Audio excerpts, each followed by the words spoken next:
There's also been something huge that's happened Mm, in a pension world. Peter, historically, pensions did not fall into your estate for mm. inheritance tax.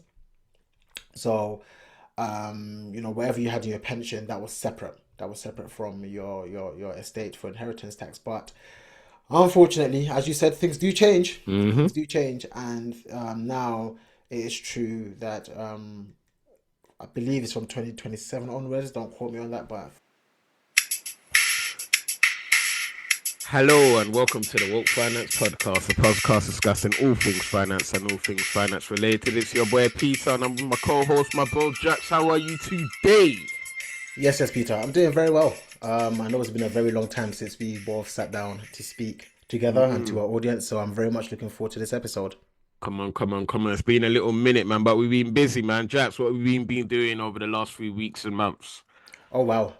So our listeners, especially those that have been following our journey for a while, will know that my background has been in asset management, running funds and managing money for institutional clients. And in recent times, I decided to do a horizontal shift and move a bit more towards working with personal finance, which is working with individuals and families and also some corporates as well. So now, rather than just being an investment manager, I am now what we call a holistic financial planner.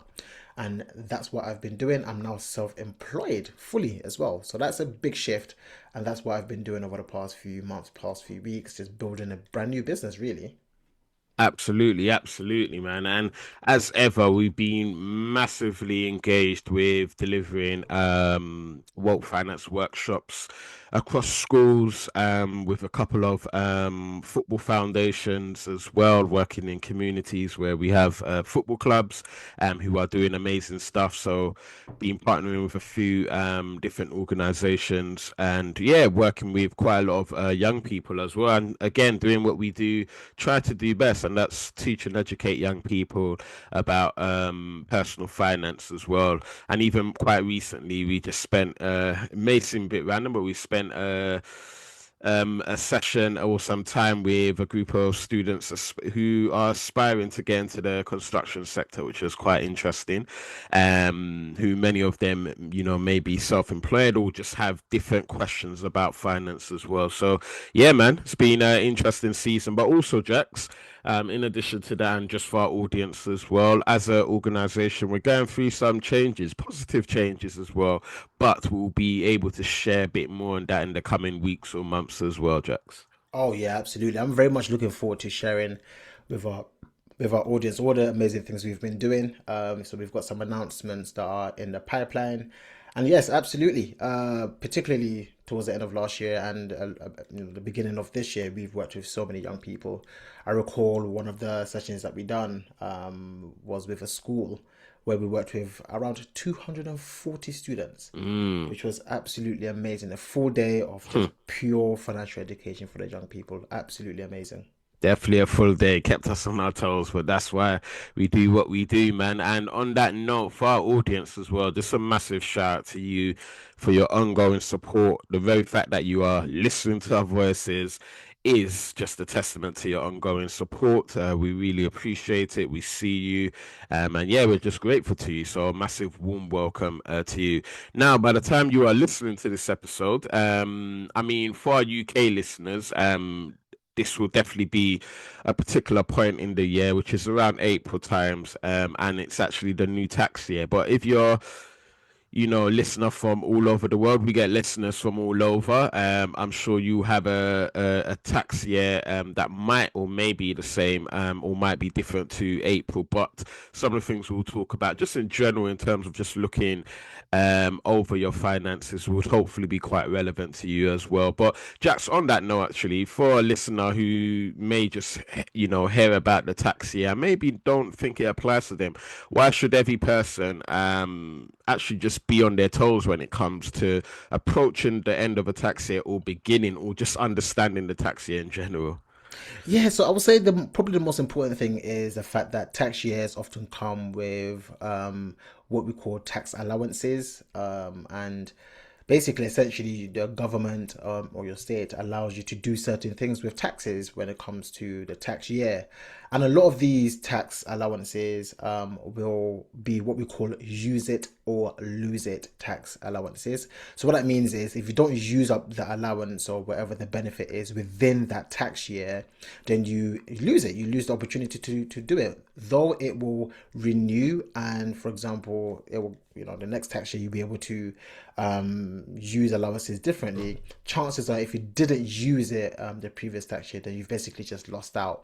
So really, really, really important that people are cognizant and aware of the benefits of using up some of these allowances before the new tax year actually kicks in.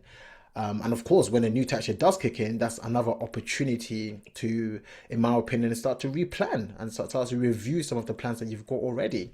I always say the whole purpose of building wealth or managing your money properly. A lot of this comes down to having a very robust and holistic financial plan. But a financial plan is always moving, it's always changing. So it's really important to review your financial plan. And essentially, a tax year is an opportunity to actually make that decision to do the plan or to review it. Love it, love it, love it. Now, just bringing this to life, let's talk about, you mentioned tax allowances that, we may have access to. And we've done episodes on quite a few of these set episodes, so definitely encourage our listeners to actually go back over those episodes and have a listen to. But maybe, Jax, just as a reminder, do you want to maybe pick up, one or two allowances, just as a reminder of what they are, and yeah, just a reminder of what they are, really. Yeah, so let me pick out a few. As probably people probably know, my favorite topic is always around the investment side, and so the two that I'll pick up very straight, of the straight from kickoff, I'll say, is here in the UK we've got something called an ISA, right?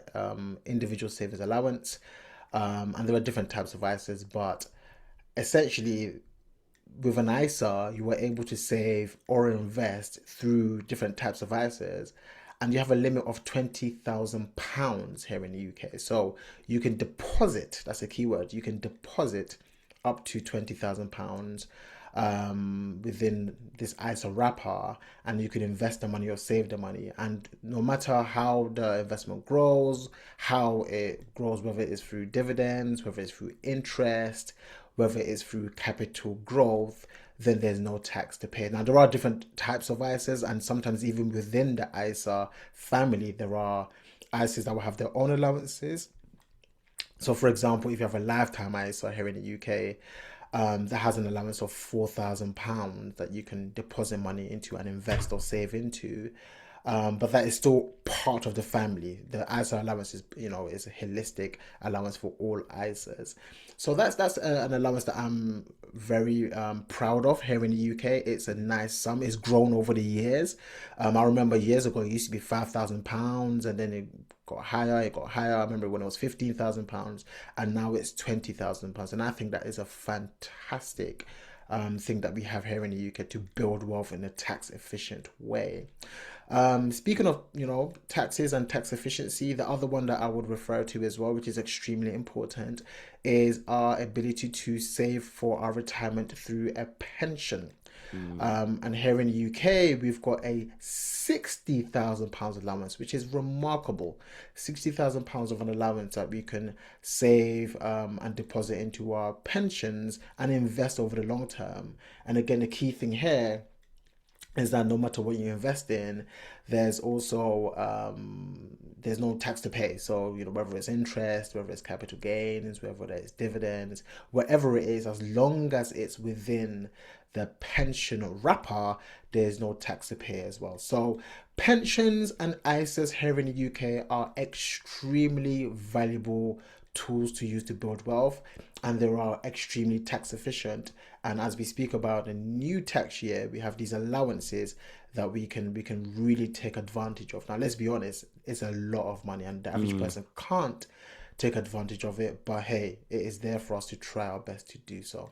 I was gonna actually ask a question on that actually, because yeah, you're right. I mean, in simple terms, we've just spoken about two allowances, which add up to about 80 grand of allowances to take advantage of, whether it's through 60K through pensions in simple terms or 20K through ISA allowances. Now, Jackson, I guess you got maybe two groups or maybe three groups of people. The first group is for a large number of people in the UK. They may not be able to purely due down to income per year, etc. But they will not be able to fill out those allowances. But what's your encouragement to maybe those that think, whoa, £20,000? There's no way I can fill up £20,000. Or again with the pension allowance. What's your encouragement for those of us that sit into that group?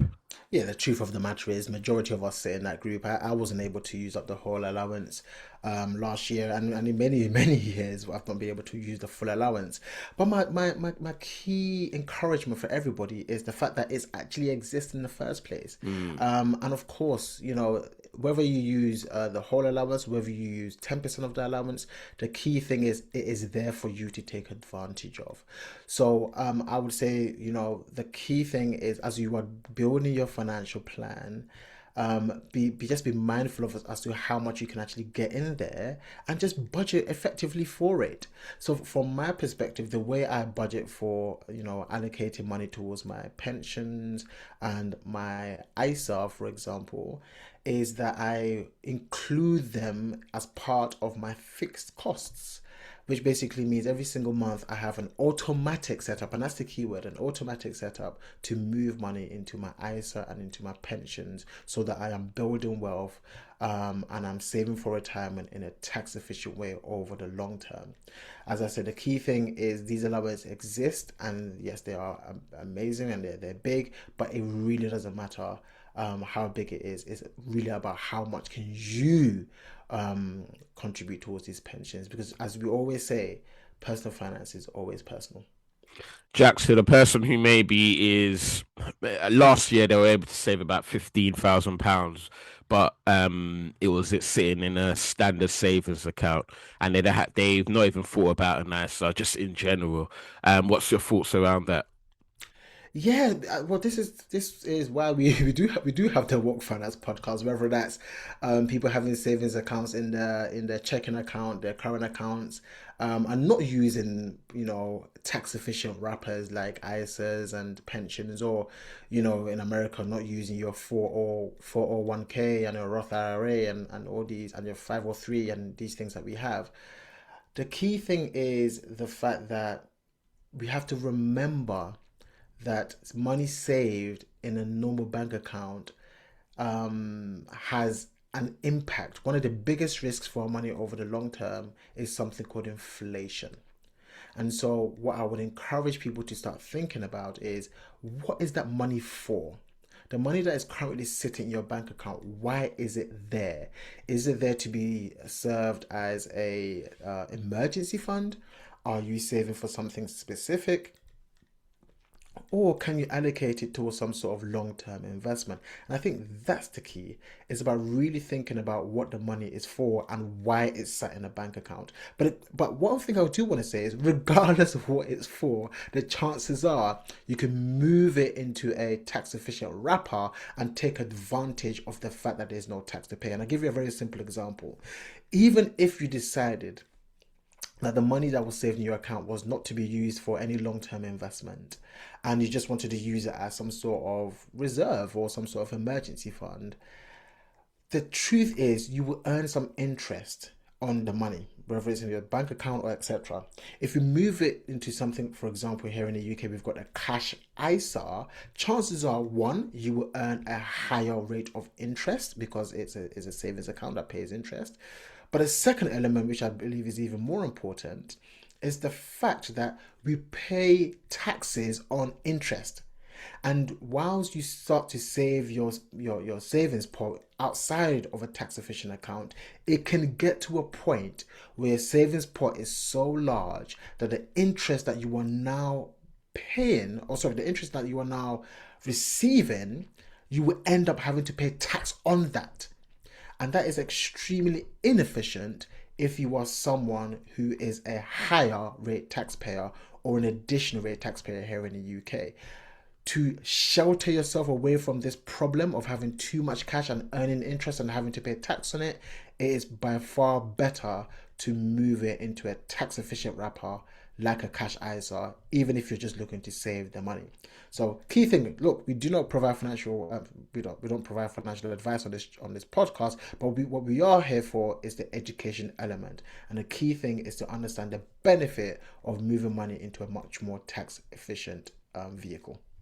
Thank you for that, Jackson. Just a final point on, potentially people who don't have a nice and just have a savings account and potentially growing it to a point where the pot to a point where they may have to pay taxes on it for people maybe in their 20s and definitely in their 30s.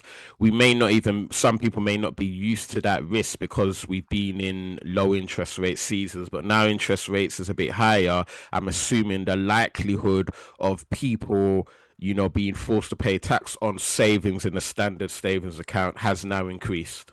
You are absolutely right, Peter. So let's use some numerical examples. Historically, let's say someone had £10,000 saved in their account. They Mm, are a hard worker. They are a higher rate taxpayer. If £10,000 was only earning the 1% interest, then, which was the case for quite mm, a long time, mm-hmm, then that's what, £100, and that's absolutely fine. Okay. Why is it absolutely fine? Because here in the UK, higher rate taxpayers have an allowance that they can earn on their interest and not pay tax on it. So it's £500. So if you earn £100, £100 is less than £500, there's no tax to pay. mm-hmm, However, let's just move that interest rate that you are now getting to 5%. That £10,000 that earns a 5% return is now £500. You've now hit the limit. mm, And anything above that will be taxed at your marginal rate. So you can mm, end up paying up to 40% tax on it. So, really important to understand that yes, savings is great. And yes, historically, most people, whether they're young or old, didn't have this problem because interest rates have been so low since the global financial crisis in 2008. But now, as interest rates are much higher, chances are you are more susceptible to paying basically tax on your savings interest. mm.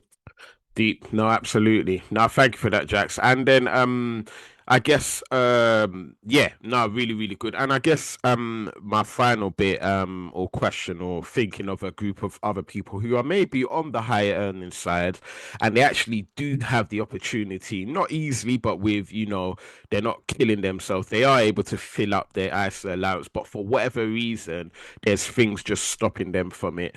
What's your final thoughts to that maybe words of wisdom to that group of people? Yeah, so I guess you're asking if they have the ability, but Mm-hmm. somewhat not the willingness, right? Mm, And I think the key thing here is the education element. Again, this is why we have the Woke Finance podcast, and I mm. hope we have some higher earners also listening to this podcast who are Come on. thinking about what they can possibly do. Remember, the key thing is even just moving money into these tax efficient accounts, even if you decide not to take risk with it, you can park it for a later decision. It is by far better to move the money into the tax efficient vehicle, for example, an ISA, and then make the decision later because it can sit in a tax efficient vehicle and not be invested, for example. We are living in a time where there's I was going to say a looming, but I think it's already here, where there's a retirement crisis, where many people are unable to retire. And even when they do retire, they can't afford to have the standard of living that they had when they were working. So, if you're a higher rate taxpayer, there's a chance that you are living a certain lifestyle, potentially, right? Mm-hmm. And that lifestyle needs to be funded in the future when you are unable to generate the income that you are generating right now by going to work. The best way to do that, in my humble opinion, is to allocate a proportion of your capital to investments that grow over time and compound your wealth so that when you do get to a place where you are less able or less willing to work, you can draw from this pot. This is where tax efficient accounts like pensions and ISAs come in. By allocating a decent proportion of your money, whatever percentage you're comfortable with, hopefully a higher percentage, if you want to still enjoy your standard of living in retirement, then you can really compound this. And by the time you get to retirement, you will have a nice nest egg that can now serve its purpose, which is to um, provide you with an income that you can use to continue to live a higher quality life. So that is my encouragement for the people that have the ability to deposit money into their stocks and shares as their pensions and even other tax efficient vehicles as well that exist. Because if you're able to do this consistently over the long term, then this is your best bet that you have of being able to sustain the quality of your life even in retirement. Hmm.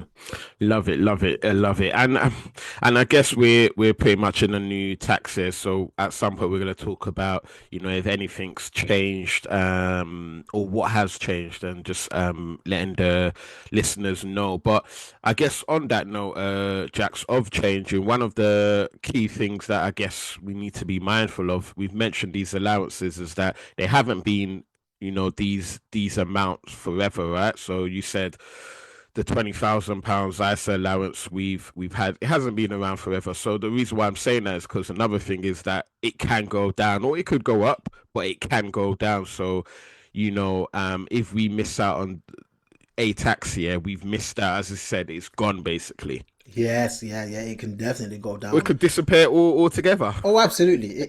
You're absolutely right. As we speak right now, for example, we have a product which was launched, I believe, in 2017 called a Lifetime ISA, Mm, which served two purposes. You can use it to save towards your first home, but you can also use it as a long-term, almost like a retirement, pension tool. And as we speak, they are consulting on it as to whether they want to change it, etc. mm, Right? So if you don't have one, chances are, if they decide to get rid of it, you can't get one anymore. mm-hmm, But in my experience, what often happens for these kind of situations where products like the lifetime ISA, are removed, if you had one already, often you're able to continue using it. So there's mm, always some sort of protection for those who are already taking advantage of it, already using up their allowances, right? So you're absolutely right. It's use it or lose it. mm, And if you don't take advantage of it now, you're absolutely right. There's absolutely nothing stopping things from changing in the future for them to either cap the ISA allowance or cap the pension allowance. It does mm, change. Things are changing all mm, the time. We have a budget every so often. mm, So one thing I would even say is, as we speak, there is some changes coming into play in several years, mm, where particularly the cash ISA, which historically you were able to use your whole ISA allowance inside of the cash ISA. So if you have £20,000, which is the ISA allowance, and you can split it, but you can also decide to put the whole £20,000 into the cash ISA. In the next few years, they've dropped it down to £12,000. So mm, that is an example of what can happen in the future if we mm. don't take advantage of it now. I guess the saying goes, make hay while the sun shines. Things are changing, man. We have to be preparing for them. Now, Jax, another one actually, which is somewhat important for the many listeners that either have kids or want to have kids as well. Can you talk about maybe one of the allowances that might be relevant to be aware of? Yeah, so I'm sure, again, here in the UK, and there are similar schemes and products available in the Mm, US and across the world.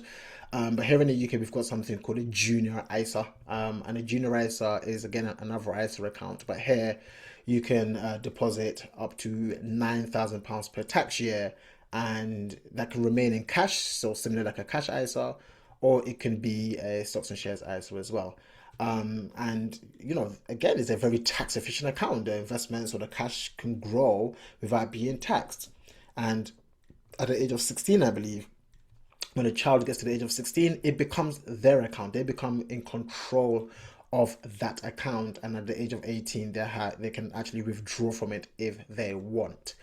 So again, if you are someone who is able to use up all your allowances, your personal allowances, let's say your ISA and your pensions, And as I said, there are other, ways to still use up additional benefits and wrappers. I'll just mention it very quickly. For example, using investment bonds or using more higher risk investments like venture capital trusts and that kind of stuff. But we're not going to touch on that today. But let's say you're able to use the main two, which are your pensions and your ISAs, and you still want to invest for your child, then a junior ISA is a fantastic tool to use as well. Albeit, we do have to remember that at the age of 16, it does become the child's account and they can do whatever they want. Now, I would believe that as parents, we've done our best.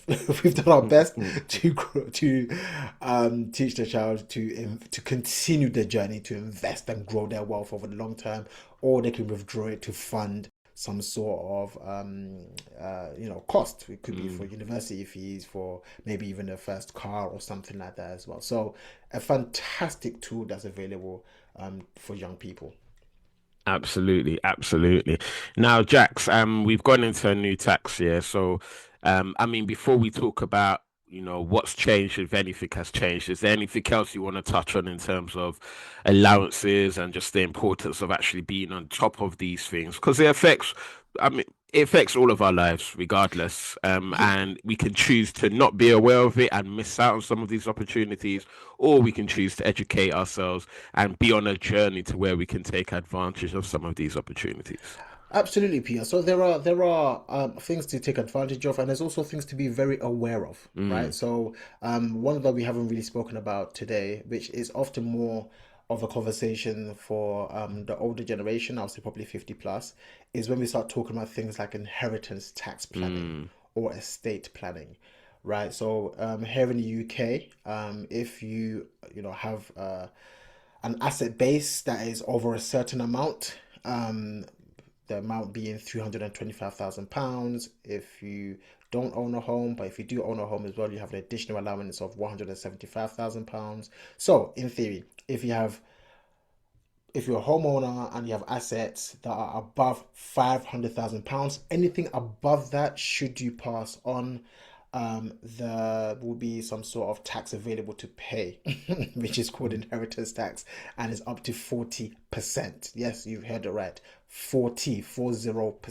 mm. And so, again, if we have older listeners listening to the podcast, I would encourage you to start thinking about how you can mitigate this. Now, at this point, I encourage people to seek the help of a professional, regulated financial planner or financial advisor, because this can be a complicated subject area. But if you do not plan for it and if you do not take advantage of some of the allowances that exist, or you just don't think about it, you may be someone who leaves a huge tax bill for your beneficiaries and people that would inherit your assets. So yeah, that's the one that I wanted to touch on very quickly: inheritance tax. Big topic, massive topic, because here in the UK, Peter, there's also been something huge that's happened Mm, in a pension world. Peter, historically, pensions did not fall into your estate for mm. inheritance tax. So, wherever you had your pension, that was separate. That was separate from your estate for inheritance tax. But unfortunately, as you said, things do change. Hmm. Things do change, and now it is true that I believe it's from 2027 onwards. Don't quote me on that, but soon, your or 2028, basically your pension will fall into Hmm. your estate for inheritance tax, and that's something that again we have to be very very mindful of, on how we can maneuver with this newfound knowledge. Hmm. And Jax, I think that's quite important because I must admit to you, I mean, sometimes you'll see a lot of people back in the days. I'm talking about before this particular change you just mentioned. Sometimes you see a lot of people be like, "Oh man, inheritance tax this, inheritance tax that." But the reality is, and stats show, is that a lot of people it actually won't impact because a lot of people are not passing away leaving 500k plus of assets, particularly before this change. But now this change is coming to play, and our pensions will form part of our estate. A lot of people now will start to move in and cross that threshold when they pass away. So it's quite important. And do correct me if I'm wrong on that. No, you're absolutely right. This is it. This is why it's a huge conversation area, and I believe we will do an episode purely on estate planning. So we'll talk Mm, about inheritance tax. We'll talk about the use of trusts and the role that they can play in dealing with this hmm, and stuff like that. So I'm looking forward to that episode. But you're absolutely right. For the it is common for people to have large pension pots because since April 2012 people that are employed have been automatically enrolled into the government, sorry, into the company pension scheme, which means even the people that did not want to save or were not, very intentional for saving for their future, they've been saving automatically.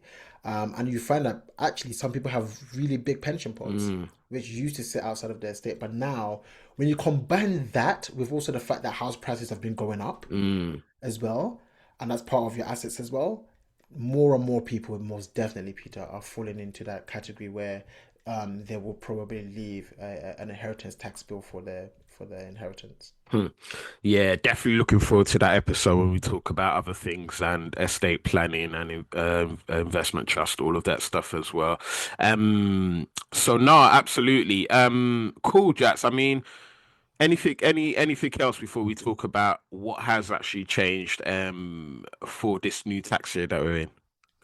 Yeah, no, I think look, there is many things we can talk about. But I want to keep this episode short, and I think the key thing I want us to really nail down as listeners and as people that are becoming more and more financially educated is the fact that allowances, particularly those on the savings and investment side, are often use it or lose it. Hmm. Yes, with things like pensions, you can go back several years. So I think up to 3 years you can go back. But even then, every year that goes by that you don't use it, you can only go back 3 years. Mm, So really important that we are intentional and purposeful with how we manage our money. And this year may be the year where you sit down and really plan. And if you're able to really harness the benefits of the allowances that exist, this could be a very amazing starting point or infrastructure for you to build long-term wealth in a very tax efficient way. hmm.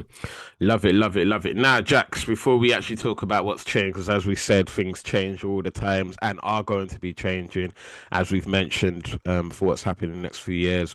As per usual, we're going to give a shout out to where we're getting new listeners from, or an area where we've had listeners that we've not given a shout out before. And this area, Jax, is called Hanoi, which is the capital of Vietnam. Oh, fantastic! Vietnam is one of my wife's favorite places to visit. She's been around a lot of Asia, and she has actually told me that Vietnam is her favorite place. As well as Singapore, but she does Mhm. really big up Vietnam. Welcome to the Woke Finance Podcast. You are here with myself, Jax, and Peter, and on this podcast we talk about all things finance and all things finance related.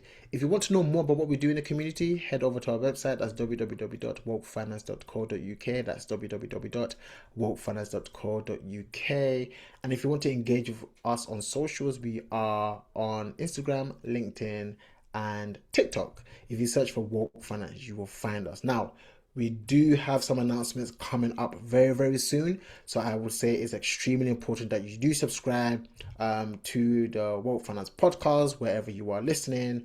And you subscribe to our mailing list on our website as well, so you are kept up to date with all the things that we are doing. And of course, when we do give you the announcement, you'll be the first to know about it as well. Really important. But welcome to the podcast. I hope you are enjoying it and gaining tons of value. Come on, come on, come on. A massive shout out to our listeners over there in Hanoi, Vietnam. We see you, we appreciate you, and we're very grateful. And of course, a massive shout out to our listeners all over the world. Now, Jax, what's changed this year, man? Yeah, so the one thing that has changed is we haven't really spoken a lot about things like capital gains and dividends and stuff like that, which are also allowances that you can take advantage of. I would say over the years these have been allowances that have not been the most favorable. They've Mm, gone down. So going yep. back to what you're saying in terms of like if you haven't used it before, you didn't use it historically, the allowance is less now. Mm, So with dividends, historically, you can earn dividends up to £500 and not pay tax, and then anything above that you'll pay tax at your marginal rate. So if you were a lower rate taxpayer, for example, you pay 8.75%. If you were a higher rate taxpayer, it was 35.75%. Sorry, 33.75%. And if you were higher, it was, sorry, additional was a bit higher as well. So I say all of that to say it's changed. It's Mm. changed, guys, and it's not changed for the better. Mm, mm, Essentially, once you go past that £500 allowance, the tax you'll be paying for each marginal rate has gone up by 2 percentage points. mm, So rather than, for example, the 8.75% is now 10.75%. So this is a testament to what we were saying earlier in terms of the fact that if you don't use certain allowances historically, if you could have, right? That's the key thing. If you could have, then there's no guarantee that in the future it will still be favorable. And that's why we are very passionate about reminding people of the fact that taxes do change, situations do change, financial plans are supposed to be constructed and then reviewed. But if you're able to really take advantage of the allowances that exist, you probably do so mm. at that time. Yeah. Absolutely. And just to be clear, this is dividend tax on investments held outside of a tax efficient wrapper like an ISA or a pension. Exactly, which is why we speak about filling up your eyes for some Mm, pensions, right? But if you do have, yes, assets that are outside of these tax efficient wrappers that we've been kind of ramping on about in earlier parts of this episode, then yes, you will start to pay tax on those things. Whether that's a dividends portfolio or portfolio that has dividends in a general investment account, or if you are someone who runs a limited company and dividends are a way for you to extract value and money from your business in order to live, then as we see now, it will be more expensive over time as well, which again I think is really important to take heed of and factor that into your planning, your financial plan as you are, even building your business and that as well. No, I love it, love it. Thanks for that, Jax. And just going through some of these allowances, but also what's changed. And yeah, hopefully for our listeners, just an encouragement to let's get on top of these things. Because to be honest, it's a long list of things. It is a long list, and it's very easy to just kind of ignore it. But at the end of the day, it impacts and affects all of our lives, and it's really about trying to educate ourselves, which hopefully leads to us doing something as well. So, Jats, man, that's been super useful. Any final words in terms of leaving our listeners with something as because we've just literally started the new tax year. So yeah, any final words before I let you go?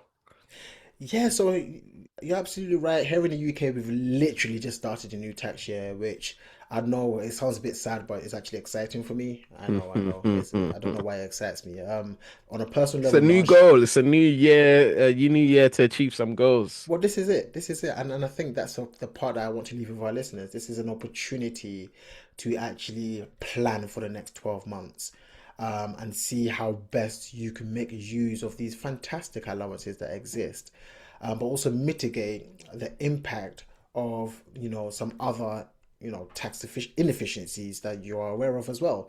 Um, so that's my encouragement. You'll be surprised that by actually doing the exercise of financially planning for the next year, that actually you are putting yourself in a situation where you can really harness, for example, the power of compounding in the most tax efficient way possible, whether that's through things like pensions or ISAs. Don't put too much pressure on yourself to be able to fill up all the allowances. Most people can't. I most definitely didn't last tax year, but it's something to aspire towards because if you are able to use it, then it's a fantastic thing to use. Remember, a lot of these ones are use it or lose it. So let's try our best to use it as much as possible. Fantastic, fantastic. Now thank you very much, Jax, man. As usual, as ever, always a pleasure. Good to be back on the podcast for our listeners. Thank you for tuning in and your ongoing support. Do stay tuned for more episodes. And as Jax and I have mentioned before, do stay tuned for some upcoming announcement that we have. So we really appreciate you, man, very much. And remember all, stay Stay woke.